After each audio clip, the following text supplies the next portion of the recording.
오늘 우리에게 주시는 하나님의 말씀은 디모데전서 4장 7절에서 10절까지의 말씀입니다. 저속하고 헛된 꾸며낸 이야기들을 물리치십시오. 경건함에 이르도록 몸을 훈련하십시오.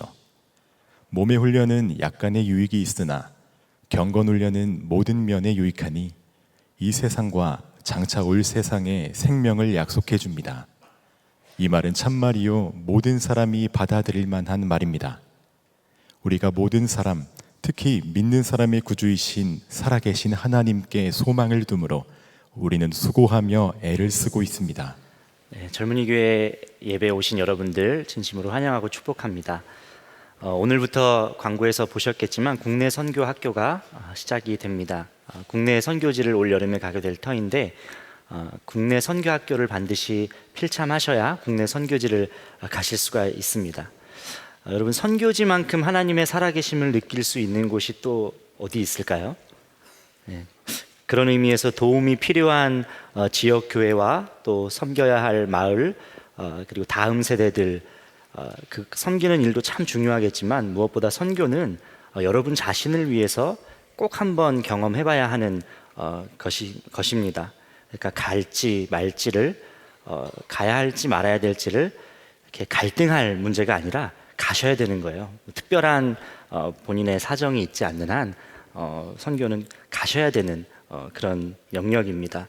예수님께서 승천하실 때 너희는 땅 끝까지 이르러 내 증인이 되리라 말씀하셨어요. 네.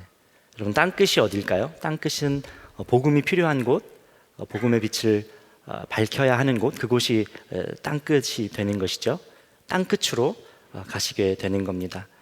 앞으로 우리 다 이제 모두가 주님 앞에 언젠간 다 서게 됐을 텐데 그럴 때가 올 텐데 그래도 칭찬받을 일 여러분들 생각해 보시면 무엇이 있으시겠어요?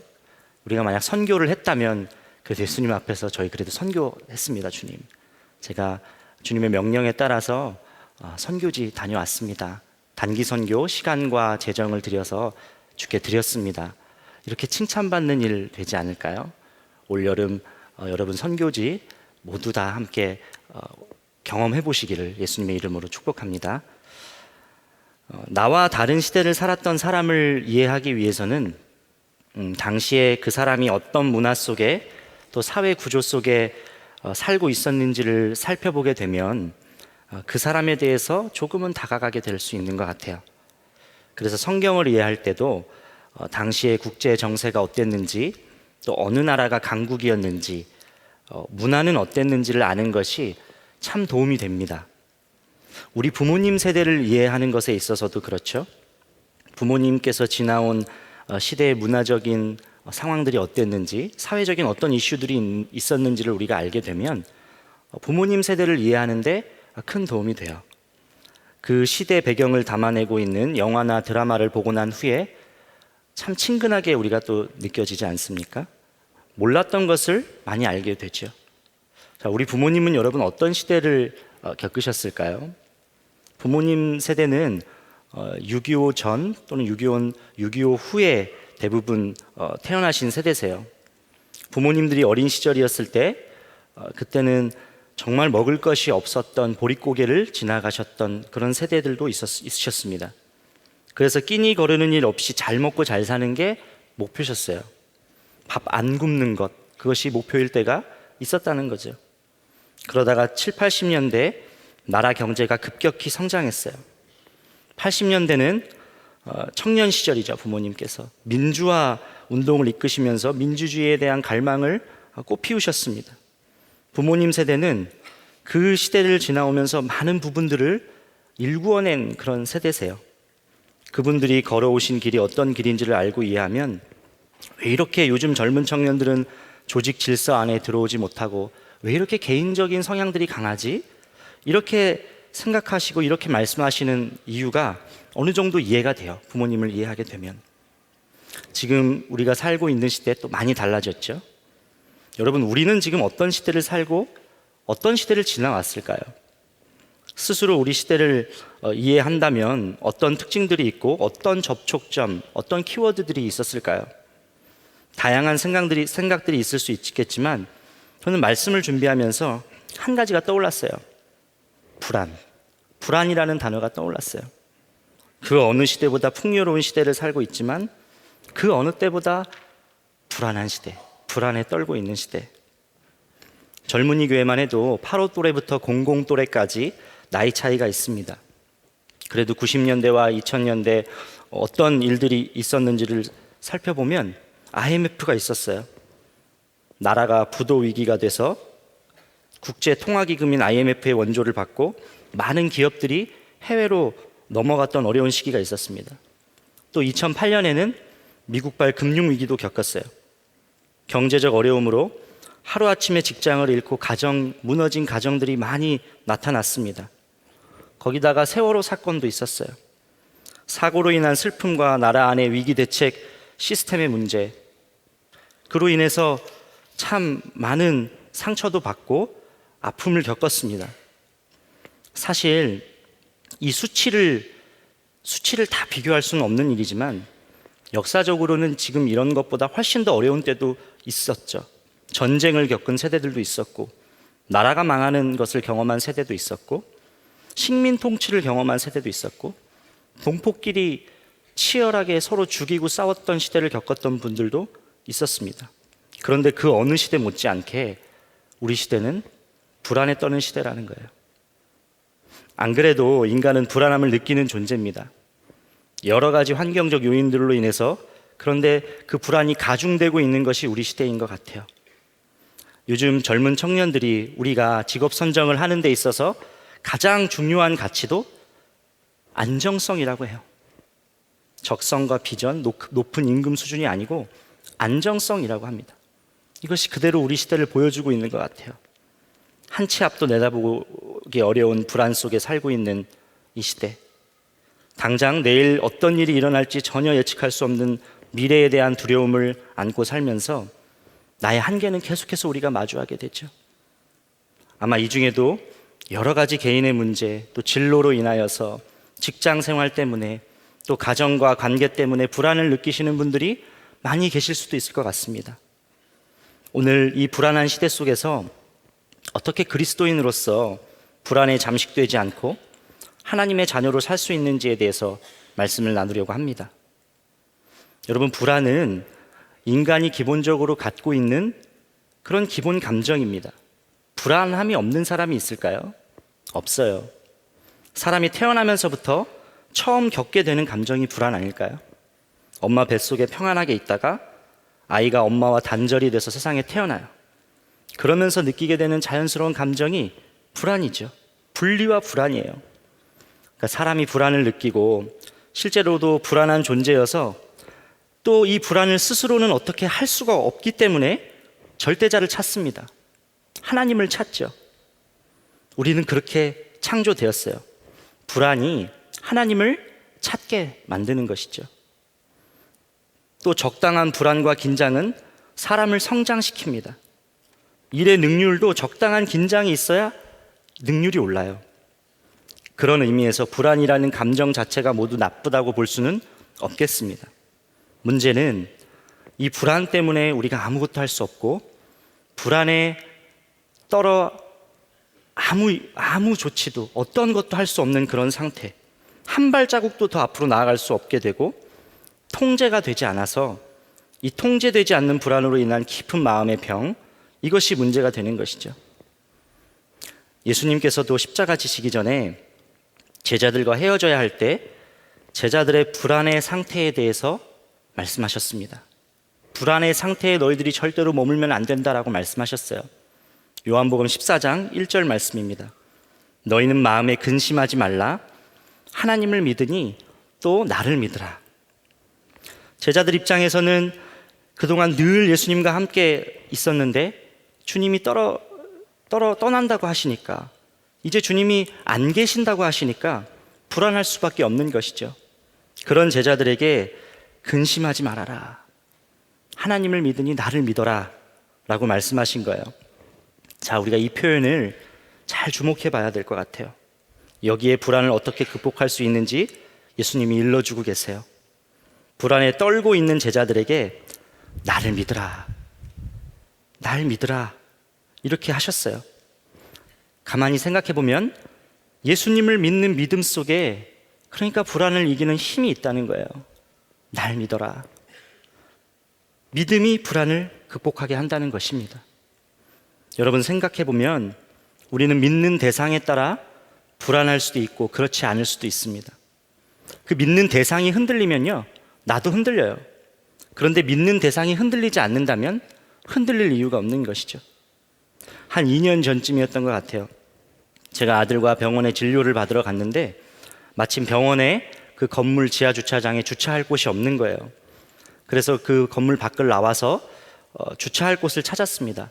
다른 차들이 다 그 길가에다가 주차를, 골목 길가에다가 해놨더라고요. 그래서 저도 아무런 의심 없이 주차를 했어요. 그리고 진료를 받고 다시 주차한 곳으로 내려왔는데 차가 없는 거예요. 차가 없어요. 그래서 이게 어떻게 된 일인가 너무 놀라서 주변에 있는 차들도 없어졌나 살펴보니까 제 차만 없어요. 깜짝 놀랐어요. 너무 당황했어요. 그러니까 그 당황함이 저에게도 그렇게 그대로 표현이 되더라고요. 길바닥을 자세히 보니까 스티커가 붙어 있는 겁니다. 견인 스티커가 붙어 있었어요. 그곳이 불법 주차 지역이었고 차가 견인된 거예요. 사실 앞뒤로 있었던 외제차는 그대로 있었습니다. 제 차만 견인돼서 기분도 안 좋은데 너무 놀라서 당황을 한 거예요. 처음 겪어본 일이라 그 표정과 감정이 그대로 옆에 있는 아들에게도, 제 아들에게도 전해진 겁니다. 얘가 갑자기 아빠가 그렇게 놀라는 모습을 처음 봤으니까 대성통곡을 하는 거예요. 막 울면서 펑펑 우는 거예요. 제가 아이를 안아주면서 괜찮아 아빠, 우리 차 어딘가에 있을 거야. 괜찮아. 아빠가 놀라서 미안해. 차 찾을 수 있어. 차 찾을 수 있어. 아이에게 그대로 제 감정이 그렇게 전해진 거예요. 아빠가 당황하고 불안해하니까 아이는 불안과 공포를 느끼는 것이죠. 깨달았어요. 아이 앞에서는 감정도 조심해야겠구나. 여러분, 이런 맥락에서 예수님이 오늘 요한복음 14장 1절에서 하신 말씀, 근심하지 말아라. 하나님을 믿으니 나를 믿어라. 이 말씀이 얼마나 든든한 말씀이십니까? 다른 어떤 사람이 아닌 주님이 날 믿기만 하면 된다 말씀하시고 있는 거예요. 불안에 떨고 있는 제자들에게. 불안을 해결할 수 있는 근원은 주님을 믿는 그 믿음에 있습니다. 그러니까 우리에게 필요한 것은 나를 믿으라 라고 말씀하신 것처럼 그분을 믿는 믿음이 우리에게 필요한 거예요. 그런데 이게 잘 안 돼요. 이게 쉬운 일이 아니에요. 믿는 것 같다가도 어느 순간 보면 흔들리고, 믿음이 오늘 다르고 또 내일 다르고, 말씀 들을 때 다르고, 삶에서 다르고, 그것이 문제입니다. 한 번 불안을 극복했다고 해서 다시는 불안이 찾아오지 않느냐? 그것도 아니에요. 한 번 마음의 평강이 임했다고 해서 그것이 영원히 지속되지 않습니다. 그래서 정말 중요한 것이 일상의 경건의 훈련이에요. 일상의 경건의 훈련이 우리의 불안을 이기게 합니다. 늘 주님을 친밀한 분으로 의식할 수 있도록 경건한 습관을 가지고 그 습관이 계속해서 쌓여서 영적인 굳은 살이 배겨서 주님을 바라보는 습관이 우리에게 자연스럽게 묻어져야 돼요. 이게 너무 중요해요. 8절 말씀입니다. 몸의 훈련은 약간의 유익이 있으나 경건 훈련은 모든 면에 유익하니 이 세상과 장차 올 세상의 생명을 약속해 줍니다. 자, 경건의 훈련이 이 세상에서도 생명을 약속해 주고 장차 올 세상에서도 생명을 준다라고 말씀하고 있습니다. 많은 그리스도인들이 이 경건의 훈련이 되지 않아서 교회와 교회 밖에서의 삶이 다른 것 아닙니까? 삶의 변화가 없는 것 아닙니까? 그러면 우리의 삶에서 어떤 경건의 훈련, 어떤 경건의 습관이 필요한 것이죠? 말씀과 기도예요. 말씀과 기도를 우리가 늘 해야 합니다. 주님은 나를 믿으라고 하는데 믿음이 도무지 안 생겨요. 하나님이 친근한 분으로 느껴지지가 않아요. 그리고 내 지금 현실이 불안해요. 어떻게 해야 되죠? 말씀을 열어보셔야 돼요. 하나님 말씀을 보셔야 됩니다. 말씀을 가까이 하다 보면 성령께서 조명해 주셔서 이 말씀이 지금 내게 주신 것이라는 것이 믿어지고 나의 이야기처럼 읽혀지게 돼요. 그럼 하나님이 친밀한 분으로 그렇게 여겨집니다. 믿어져요. 성경은 하나님이 얼마나 섬세하고 정성스럽게 자녀를 인도하시는지를 보여주고 있어요. 지난주에 나눴던 우리 야곱 보세요. 쫓기는 순간마다 하나님이 야곱에게 말씀하셨습니다. 에서에게 쫓겨 베델에 잠들었을 때는, 그 베델에서 잠들었을 때는 내가 너와 함께 있어 어디로 가든지 널 지키고 너를 이끌어 이 땅으로 돌아오게 하리라 말씀하셨고, 또 재산을 쌓고 라반과 그 식구들이 야곱을 다른 눈으로 바라볼 때는 나는 베델의 하나님이라 내가 거기서 기둥에 기름을 붓고 거기서 내가 내게 서원하였으니 지금 일어나 내 출생지로 돌아가라 말씀하셨어요. 또 디나 사건으로 세겜 족속과 어려움이 생겨 살던 곳에서 도망쳐야 할 때도 야곱에게 말씀하셨어요. 베델로 올라가서 거기 거주하라. 제단을 쌓으라. 야곱뿐만이 아니에요. 성경에 기록된 많은 인물들의 하나님은 동일하게 말씀을 통해서 인도하시고 또 어려움을 통과하게 하시는 것을 볼 수 있습니다. 그러니까 전부 이 성경 말씀은 나의 말씀이라는 거예요. 우리에게 주시는 말씀이에요. 나의 말씀으로 다 받고 이 말씀이 믿어지면 이 말씀을 주신 하나님이 너무 친밀한 분으로 당연히 느껴질 수밖에 없어요. 그러면 불안할 이유가 없는 것이죠. 로마서 8장 15절 말씀입니다. 너희는 다시 무서워하는 종의 영을 받지 아니하고 양자의 영을 받았으므로 우리가 아빠 아버지라고 부르짖느니라. 하나님을 아빠 아버지라고 부르짖는다라고 말씀합니다. 아버지 되시는 하나님은 내게 말씀을 주시라는 분, 나에게 지금 이야기하시는 분이라는 것이 믿어지면 불안에 잠식되지 않을 수 있어요.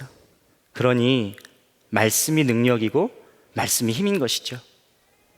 전 신혼생활을 동두천에서 시작했습니다. 아내 직장이 연천에 있어서 동두천에 살림집을 차렸어요. 당시에 이제 제가 감리교 신학대학원을 다니고 있었는데 지하철 타고 학교까지 가려면 한 2시간 이상 걸렸어요. 그런데도 뭐 힘든 줄도 모르고 신혼이니까 행복하게 다녔습니다. 결혼 후 이제 4개월쯤 되었을 때 첫째 아이를 주셨어요. 저희 첫째 아들을 주셨어요.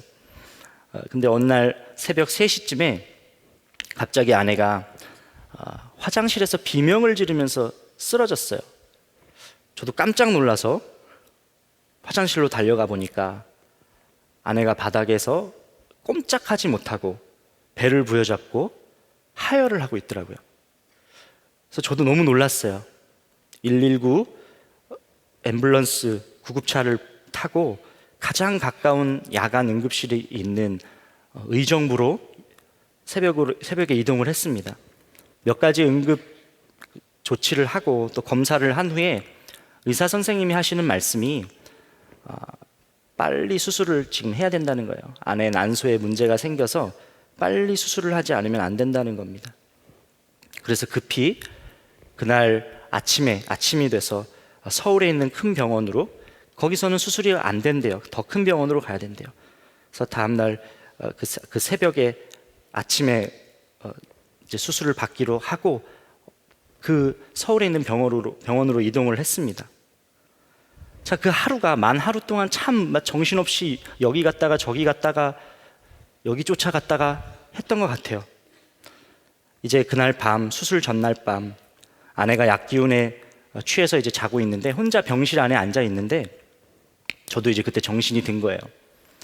불안함이 강력하게 제게 엄습해 왔습니다. 갑자기 제 마음속에 별 생각이 다 드는 거예요. 잘못되면 어떡하나? 아내가 잘못되면 어떡하나? 임신 초기인데 하혈을 했는데 아이가 잘못되면 어떡하나? 수술이 잘못되면 어떡하나? 한참을 불안해하다가 내가 이렇게 있으면 안 되겠다 해서 당시에 훈련받고 있던 제자훈련 교재를 폈어요. 그리고 성경책을 옆에 같이 폈어요. 그때 제자훈련 믿음 단원이었는데 그 첫 말씀이 이 말씀이었습니다. 믿음이 없이는 하나님을 기쁘시게 하지 못하나니 하나님께 나아가는 자는 반드시 그가 계신 것과 또한 그가 자기를 찾는 자들에게 상 주시는 이심을 믿어야 할지니라. 히브리서 11장 6절. 병실에서 이 말씀을 읽기 시작했는데 주님이 제게 말씀하시는 것처럼 들려졌어요. 마음이 울컥하더라고요. 아, 지금 하나님이 나에게도 그렇고 우리 아내에게도 그렇고 우리의 믿음을 다루고 계시는구나. 믿음 없이는 하나님을 기쁘시게 할 수 없다고 했지. 하나님이 지금 말씀을 통해서 나에게 지금 이렇게 이야기하고 계시지. 그렇게 믿어지니까 그 순간 평강이 임했어요. 그리고 제가 아내에게 그 마음을 그대로 문자로 담아서, 아내는 자고 있지만 새벽에 힘을 내라고. 남편이 그 수술 현장에는 내가 직접 가지는 못하겠지만 주님과 함께 손잡고 들어가는 그 수술실 안에는 평강이 있을 거라고 카톡 문자 메시지를 그렇게 남겼습니다. 그렇게 말씀이 제 안에 자리를 잡고 나니까 제 고백이 달라지는 거예요. 아, 아내도 뱃속에 있는 아기도 다 아버지의 것입니다. 이 수술도 다 주님 손에 있어요. 주님이 친밀한 분으로 느껴지고, 그렇게 고백하고 나니까 제 안에 그렇게 불안으로 저를 짓누르고 있던 그 무거움이, 그 안개가 걷어지고, 그보다 훨씬 더 큰 말씀, 믿음이 없이는 하나님을 기쁘게 하시지 못한다. 이 말씀이 제 안에 이렇게 자리를 잡았어요. 여러분, 말씀이 믿어지면 평강은 따라옵니다. 평강이 임해요. 하나님이 친밀한 분으로 느껴져요. 아빠, 아버지가 친히 말씀을 해주시는데 그게 믿어지는데 불안할 이유가 없는 것이죠. 여러분의 일상의 말씀이 여러분을 살린다는 거예요. 그것이 참 평안과 믿음을 가져다 줍니다. 그러니 말씀을 가까이 하셔야 됩니다. 말씀을 주야로 묵상하셔야 돼요. 매일의 말씀이 여러분에게 있으셔야 됩니다. 그래야 이 불안한 세상 속에서 흔들리지 않는 평안으로 세상을 이길 수가 있습니다. 또 한 가지, 일상에서 말씀을 묵상하는 것과 더불어서 반드시 해야 하는 훈련은 기도의 훈련이에요. 아무리 물 밖에는 풍랑이 몰아치고 폭풍우가 쏟아져도 깊은 바닷속은 어떨까요? 그 바닷속 안에는 아주 고요하고 평온합니다. 흔들림이 없어요. 깊은 바닷속은 그래요. 기도가 꼭 그렇습니다. 기도야말로 현실에서는 폭풍이 몰아치는 것 같은 일들이 계속해서 나에게 다가오지만, 그런 어려움이 있지만 요동하지 않고 평안함을 유지시켜주는 열쇠가 바로 기도예요. 다니엘이 꼭 그렇지 않았습니까? 다니엘은 소년 시절부터 바벨론의 포로로 끌려갔습니다. 대적들에게 둘러싸인 곳에서 믿음을 지키면서 그렇게 살았어요. 시간이 흐른 후 다리오 왕의 총애를 받아서 한 나라의 총리가 되었습니다. 그런데 여전히 그를 안이 꼽게 생각하고 시기하고 질투했던 무리들이 있었어요. 그 대적들이 어떻게 하죠? 행실에는 트집 잡을 게 없으니까 그 기간을 정해서 어떤 신도 섬기지 못하도록 왕에게 강권하죠. 그런 다음에 왕이 그 도장을 거기에 찍고 승인을 받아낸 후에 다니엘이 어떻게 하는지 그를 주목합니다. 덫을 놓고 주목한 거예요. 그 이야기가 다니엘서에 나오는데, 다니엘서 6장 10절에 이렇게 기록되어 있어요. 다니엘이 이 조서에 왕의 도장이 찍힌 것을 알고도 자기 집에 들어가서는 윗방에 올라가 예루살렘을 향한 창문을 열고 전에 하던 대로 하루 3번씩 무릎을 꿇고 기도하며 그의 하나님께 감사하였더라. 다니엘은 요동하지 않았습니다. 왕의 도장이 찍혔지만 개의치 않았어요. 예루살렘을 향하여서 창문을 열고 전에 하던 대로, 늘 하던 대로, 습관대로 무릎을 꿇었습니다. 그가 할 행동에 따라서 엄청난 대가를 맞이해야 될지도 모르는 그런 상황이었지만 그냥 하던 대로 했어요. 하던 대로. 다니엘이 불안했다거나 마음에 번민했다는 내용 성경 어디에도 없습니다.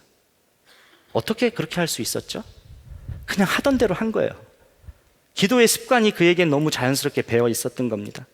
기도하는 사람이었기 때문에 그래요. 그에게 평안을 주는 것은 바벨론에서 누리고 있는 어떤 신분이나 또 그의 직책, 호화로운 생활, 이런 것이 아니었습니다. 오직 참 평안을 주시는 분은 하나님이시다. 그가 포로로 잡혀온 어린 시절부터 노인이 된 지금까지 그가 경험했고 믿었던 것, 하나님의 안에 참 평안이 있다, 이거였어요. 사실 끌려와서 얼마나 모욕과 치욕을 당했겠습니까? 비참한 생활을 얼마나 지나왔겠습니까? 얼마나 불안했겠어요. 그리고 정권이 계속 바뀌는데, 나라가 바뀌는 경험도 했는데. 여러분, 다니엘의 위대함은 다니엘이 그런 상황 가운데서도 계속해서 능력을 인정받았고, 나라가 바뀌고 제국이 바뀌었는데도 여전히 총리로 있게 된 것이 다니엘의 위대함이 아니에요. 비록 그가 수십 년을 고향을 떠나 타지에서 살았지만 바벨론화 되지 않은 것, 소년일 때나 노인이 된 지금도 변함없이 하나님의 자녀로 계속해서 정체성을 지킨 것, 이것이 다니엘의 위대함인 것이죠. 다니엘의 위대함은 여기 있어요. 어떻게 물들지 않고 수많은 대적들 가운데 그렇게 꺾이지 않았죠? 기도였습니다. 기도하는 자였어요. 기도로 하루하루를 이겨나갔어요. 신앙의 정체성을 기도를 통해서 지켜나갔습니다. 그런 그에겐 평안이 있었어요. 여러분, 기도는 혼란스럽고 불안한 일들이 끊이지 않는 우리 삶 속에서 평안을 가져다 주고 세상의 그릇된 가치관과 습관에 물들지 않게 할 뿐만이 아니라 어떤 대적들이 몰려와도 흔들리지 않고 마땅히 세상에서 나는 그리스도인입니다, 나는 하나님을 믿는 사람입니다, 이렇게 정체성을 지키며 살 수 있는 강력한 힘이 바로 기도에 있습니다. 그러니 여러분, 일상에서 기도하셔야 됩니다. 우리의 기도가 살아나야 됩니다. 세상을 이기는 힘 다 여기 있어요. 요즘 엄청나게 바쁜 세상을 살고 있죠. 초등학생도 바쁘더라고요. 저희 아들 보니까 갈수록 더 바빠요.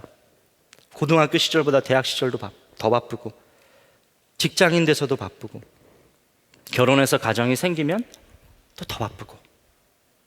최근에 제가 청년을 이해할 수 있는 어떤 인문서적, 인기 있는 인문서적이라고 해서 읽은 적이 있습니다. 그 책에서 바쁜 시대를 살아가는 청년 세대를 이해하는 키워드 2가지를 알려주더라고요. 하나는 간단함, 하나는 재미였습니다. 그러니까 길고 복잡한 것을 좋아하지 않고 간단한 것을 좋아한다는 거예요. 거기에 대표적으로 그것이 드러나는 것이 언어 생활입니다. 언어를 다 줄여서 이야기해요. 그렇죠? 마상, 여러분 아시죠? 마음의 상처. 인싸, 아싸, 인사이드, 아웃사이드, 뭐 이런 얘기입니다. 어사, 어색한 사이, 뭐 아이스 아메리카노, 고난이도였는데 이응 기역 리을 이응, 이거 레알, 뭐 진짜 사실이다, 뭐 이런 뜻이래요. 그러니까 복잡하고 어렵게 소통하는 것을 싫어하고, 그러니까 바쁘고 한정된 시간에서 최대한 빠르게 자기의 언어를 이야기하고 전달하고 또 원하는 정보를 빠르게 얻기 위한 소통 방식을 좋아한다는 것이죠. 그리고 또 하나는 재미입니다. 많은 것의 유의를 추구하며 살아가기를 즐긴다는 거예요. 얼마 전에 한 기업에서 신입사원을 모집하는 공고에 이렇게 문구를 작성했다고 합니다. 신입 부하를 모집합니다. 우대 조건은 돈가스 좋아하는 분, 순댓국 좋아하는 분, 카레도 좋아하면 더 좋음. 회사 직장 상사들이 이 음식을 좋아한다는 거죠. 이런 황당한 조건을 나열하면서 담당하게 될 업무란에도 단전호흡, R&B, 소울 같은 항목, 이런 것을 끼워 놓았고, 접수 방법도 채용 사이트 온라인으로 입사 지원 가능한데 더불어서 텔레파시로 지원하셔도 됩니다. 이렇게 공고를 냈대요. 그러니까 그 회사에 엄청난 지원자가 이전과 다르게 몰렸다고 합니다. 자, 간단하게 요약해서 대화하기를 원하고, 또 진지한 것보다는 유쾌한 분위기, 재미있는 것 좋아하는 것, 이런 청년들의 특징들 좋습니다. 이런 청년 시대의 특징을 이해하면서, 근데 한편 우리가 생각해 봐야 될 것은 경건의 훈련을 하기가 점점 더 어려운 시대는 아닌지. 경건의 훈련을 계속해서 이어가기가 정말 어려운 시대는 아닌지, 이런 생각이 제게 문득 들었어요. 말씀과 기도는 어떤 자극적인 요소 없습니다. 흥미로 하는 거 아니에요. 그냥 하나님 당신 자체를 더 알고 그분과 동행하는 것에 있어요.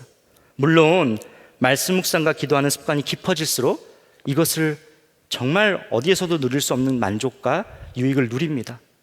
그러나 흥미와 재미가 목적이 아니에요.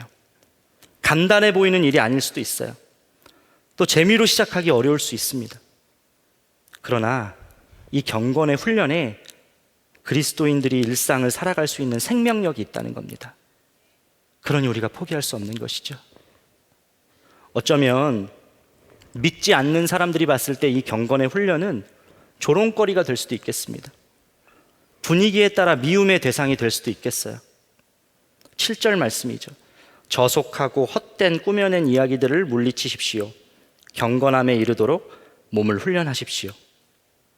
물론 함께하는 공동체가 있으면야 가장 좋겠지만 환경에 따라서는 일상에서 말씀을 묵상하고 기도하는 것, 그 자리에 여러분 혼자 하셔야 될 수도 있겠어요.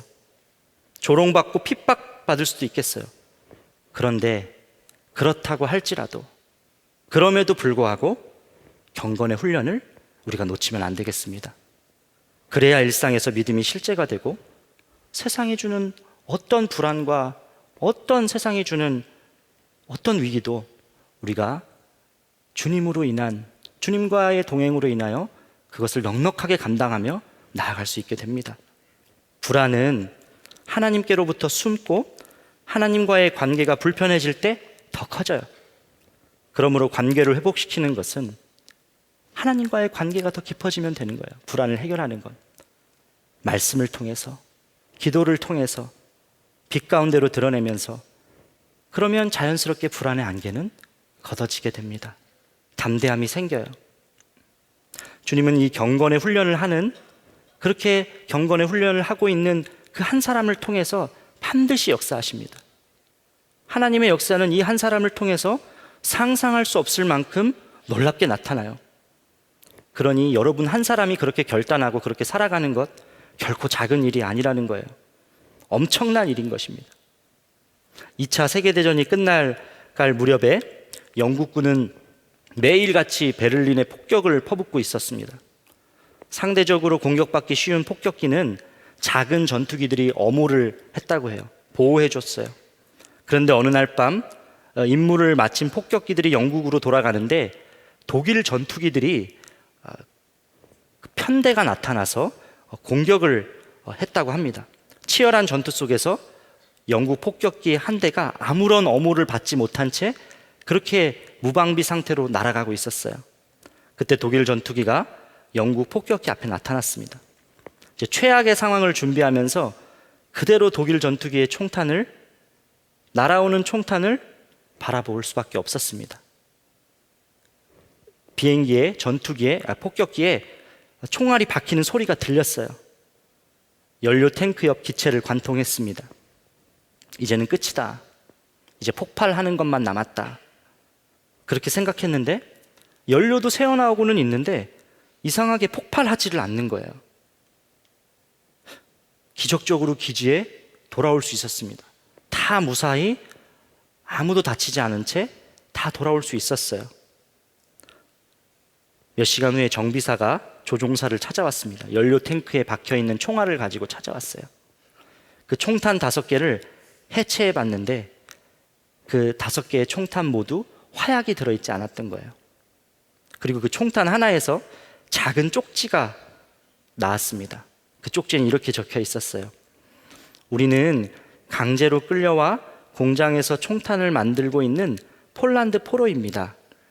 감시관이 보지 않을 때 우리는 총탄에 화약을 넣지 않았습니다. 그리 큰 일은 아니지만 이것이 우리가 할 수 있는 최선입니다. 우리가 아직 살아있음을 가족들에게 알려주세요. 그 쪽지에는 폴란드 전쟁 포로 4명의 서명이 있었어요. 전쟁 중에 만들어진 그 수백만 개의 총탄 중에 5개의 작은 총탄이 그 영국 폭격기에 타고 있던 군인의 운명을 바꿨어요. 이 글을 읽으면서 하나님의 역사가 꼭 이와 같지 않을까라는 생각이 들었습니다. 전혀 우리가 예측할 수 없는 일. 사람들 눈에 크게 주목할 만한 사람도 아니고 주목할 만한 사건도 아니고 누구도 관심 갖지 않는 어떤 것. 어떻게 보면 아주 사소하고 작은 일. 그러나 하나님의 마음을 품은 어떤 한 사람을 통하여서 하나님의 역사는 그렇게 시작되는 거예요. 여러분, 다윗을 한번 생각해 보세요.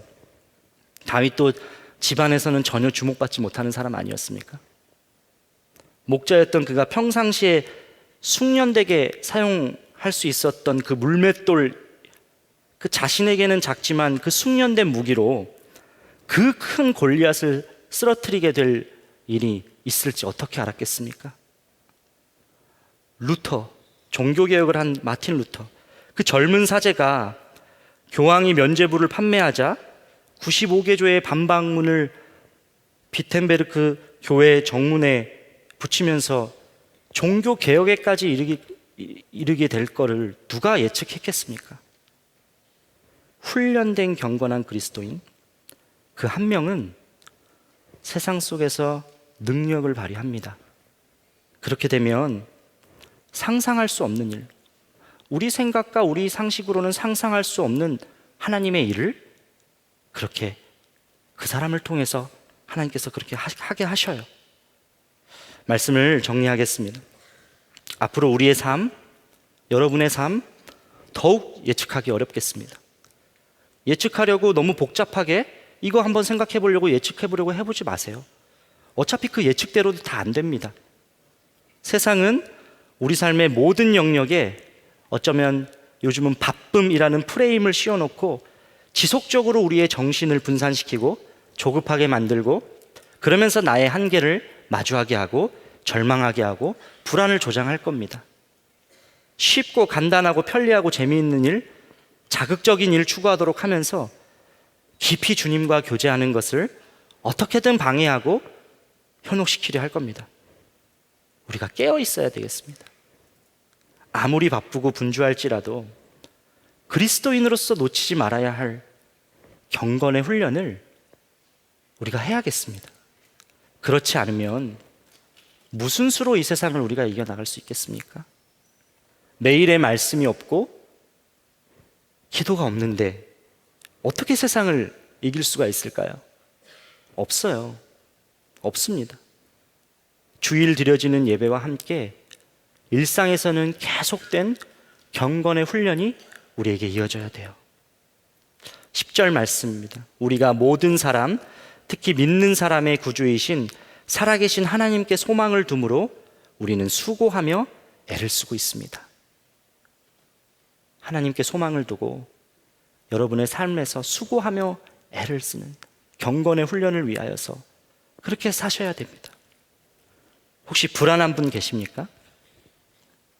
여전히 불안한 분 계십니까? 어쩌면 말씀과 기도가 부족한 걸지도 모르겠어요. 살아계신 하나님께 소망을 두고 수고하며 애를 써야 할 것이 바로 말씀과 기도예요. 말씀을 읽어보세요. 오늘부터라도, 지금부터라도 얼마나 하나님이 여러분을 사랑하시고 돌보고 계시는지 말씀을 통해 확인하실 수 있으십니다. 그분이 나에게 얼마나 친밀한 분으로 지금 오셨는지 기도하셔야 돼요. 새벽을 깨워서 하셔야 됩니다. 틈날 때마다 하셔야 돼요. 하루의 마무리도 기도로 하셔야 돼요.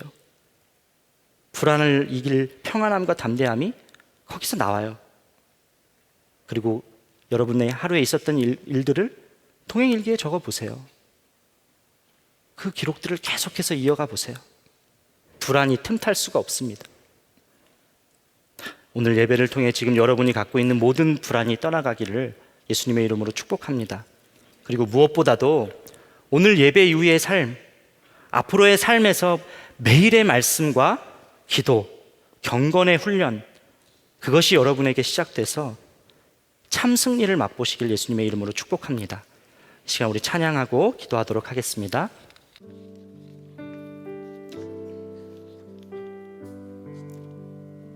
주님과 같이 주님과 같이 내 마음 만지는 분은 없네.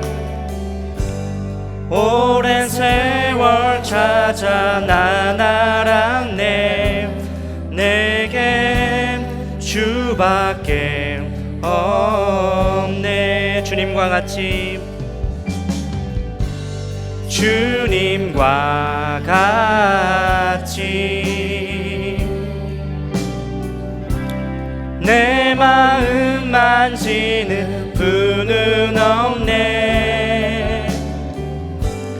오랜 세월 찾아 난 알았네. 내게 주밖에 없네. 주자비 강같이 흐르고 주자비 강같이 흐르고 주 손길 치료하네.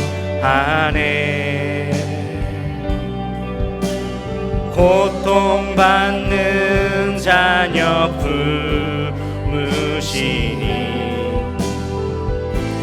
주밖에 없네. 주님과 같이 내 마음 만지는 분은 없네. 오랜 세월 찾아 난 알았네. 내겐 주 이름 내 입술에 꿀 같고 주 이름 내 입술에 꿀 같고 주 성령 내 영혼을 저시네. 주 말씀 내 길에 빛과 같네. 예수 주님을 사랑해. 주 이름 내 입술에 꿀 같고 주 성령 내 영혼을 저시네. 주 말씀 내 길에 빛과 같네.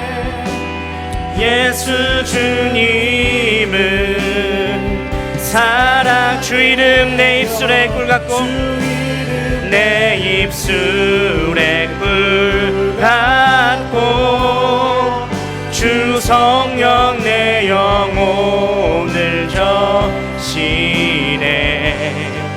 주 말씀 내 길에 빛과 같네. 예수 주님을 사랑해요. 우리 시간 두 번에 나눠서 기도할 텐데 먼저 첫 번째 경건의 훈련을 우리가 결단하면서 기도하십시다. 여러분 혹시 불안 때문에 고통당하시는 분 계십니까? 잠을 못 이루고 마음의 떨림과 조급함으로 평안이 없는 분, 오늘 말씀을 열어보시길 바랍니다. 7절 말씀입니다. 저속하고 헛된 꾸며낸 이야기들을 물리치십시오. 경건함에 이르도록 몸을 훈련하십시오. 주님, 세상에 저속하고 속이는 말, 헛된 말들에 귀 기울이지 않게 하여 주시옵소서. 주의 말씀에 귀 기울이게 하여 주시옵소서. 오늘 주의 말씀이 들리는 역사가 있게 하여 주시옵소서. 주의 말씀이 날 살리고 매일의 말씀이 나의 모든 불안으로부터 자유케 하셔서 모든 무너진 영역이 말씀으로 세워지게 있게 하여 주시옵소서. 우리 주여 한번 부르짖고 기도하시겠습니다. 주여! 하나님, 하나님 우리를 말씀으로 새롭게 하여 주시옵소서. 하나님 오늘 저속하고 헛된 꾸며낸 이야기들 아버지 그것에 귀 기울이는 자 되는 것이 아니라 하나님 오늘 말씀에 귀 기울이는 자 되게 하여 주시옵소서. 하나님 우리의 삶에 우리의 일상에 주님의 말씀의 강이 흘러가기를 주님 원합니다. 주여 하나님 역사하여 주시옵소서. 하나님 우리를 말씀으로 새롭게 하여 주시고 말씀으로 아버지 우리를 충만케 하여 주시옵소서. 매일의 말씀이 우리를 날마다 살리게 하여 주시옵소서. 매일의 은혜가 우리에게 날마다 있게 하여 주시옵소서. 오 주님 주여 역사하여 주시옵소서. 오 주님 하나님의 영으로 하나님의 말씀이 너무나도 우리에게 들려지고 친밀한 하나님 가까운 하나님으로 하나님 우리가 고백하게 하여 주시옵소서. 오 주님 감사합니다. 오 주님. 여러분 어떻게 세상과 맞설 수 있겠습니까? 기도해야 합니다. 몸의 훈련은 약간의 유익이 있으나 경건 훈련은 모든 면에 유익하니 이 세상과 장차 올 세상에 생명을 약속해 줍니다. 경건 훈련은 이 세상과 장차 올 세상에 생명을 약속해 준다고 말씀하고 있습니다. 이 시간 우리가 기도의 삶을 결단하기를 원하는데 주께 마음을 올려드리면서 기도했으면 좋겠습니다. 주님 제 무너진 일상의 기도가 회복되기를 원합니다. 기도의 영을 부어주시옵소서. 기도하지 않고는 견딜 수 없는 절박한 주의 심정을 오늘 나의 심령에 부어주시옵소서. 멈춰버린 기도의 엔진이 다시 작동하게 하여 주시옵소서. 주님과의 교제를 위한 일상의 시간을 구별하고 이 일에 내 전심이 담겨있게 하여 주셔서 불안이 떠나가고 세상을 이기는 믿음으로 기도를 통해 누리게 하여 주시옵소서. 우리가 주여 한번 부르짖고 기도하시겠습니다. 주여 하나님 우리 안에 무너진 기도가 회복되기를 원합니다. 주여 하나님 기도하는 삶을 살기를 원합니다. 하나님 우리의 무너진 일상의 기도가 살아나게 하여 주시옵소서. 하나님 우리의 일상의 기도가 주님 살아나게 하여 주시옵소서. 기도하지 않고는 우리가 살 수 없겠습니다. 주님 기도가 없이는 우리가 살 수가 없겠습니다. 주님 하나님 이 시간 우리 가운데 기도의 영을 우리 가운데 부어주시옵소서. 매일의 일상의 기도가 살아나고 날마다 주님과 교제하고 주님과 연합하는 기도의 역사가 하나님 우리의 심령에 있게 하여 주시옵소서. 하나님 절박한 심정을 우리에게 부어주시옵소서. 그렇지 않고는 이 세상을 우리가 감당하지 못하겠습니다. 기도의 영을 도와여 주시옵소서. 오 주여 하나님 기도하며 늘 아버지 무릎 참 좋으신 하나님, 오늘도 우리가 주의 백성이라는 것을 확인시켜 주시니 참 감사합니다. 우리가 올려드린 찬양과 기도 주님이 다 받으신 줄 믿습니다. 불안을 조장하는 이 시대의 흐름에 우리가 편승되지 않고 이미 십자가에서 모든 것을 이겨놓으신 예수님의 승리를 붙잡고 이번 한 주도 살아가게 하여 주시옵소서. 경건의 훈련이 이 세상과 장차 올 세상에 생명을 약속해 준다고 주님께서 말씀하셨습니다. 오늘 저희들 안에 말씀이 붙들리고 기도하는 삶에 대한 결단이 있게 하여 주시옵소서. 무너진 경건 생활이 오늘 십자가 앞에서 다시 회복되게 하여 주시옵소서. 그래서 이 땅에 나를 통한 하나님의 계획이 완전히 이루어지는 것을 보는 기쁨이 있게 하여 주시옵소서. 주님 우리 안에 담대함을 허락하여 주셔서 불안해서 뒷걸음치고 머물러 있고 머뭇거리는 삶 던져버리게 하여 주시고 아빠 아버지 되신 하나님의 말씀에 있는 길, 나의 작은 소리까지 놓치지 않으시는 주를 신뢰함으로 우리가 담대하게 걸어가게 하여 주옵소서. 오늘 병들고 아픈 자, 마음의 우울과 절망으로 가득한 자, 불안에 사로잡힌 모든 자들의 두려움의 안개가 완전히 걷어지게 하여 주시옵소서. 오늘 드려진 예물을 위하여 기도합니다. 이 예물이 하나님의 영광이 드러나는 곳에 흘러가게 하시고 마음의 중심을 받으신 아버지께서 마음을 채우시고 우리의 곳간도 채워주시옵소서. 헝가리 유람선 침몰로 많은 인명 피해가 있었습니다. 많은 유가족들이 아픔을 겪고 있습니다. 주님 마음에 주님의 위로를 더하여 주십시오. 인양 작업과 모든 이 절차의 과정이 주님의 은혜로 덮여 있는 시간 되게 하여 주셔서 주여 저들에게 살 힘, 살 소망 하나님 부어 주시옵소서. 주 예수 그리스도의 크신 은혜와 아버지 하나님의 놀라우신 사랑과 성령님의 내주교통 역사하심이 오늘 경건의 훈련을 결단하는, 일상의 말씀과 기도의 삶을 결단하는 사랑하는 주의 청년들과 모든 성도들 위해 지금부터 영원까지 함께 하시기를 간절히 축원하옵나이다. 아멘.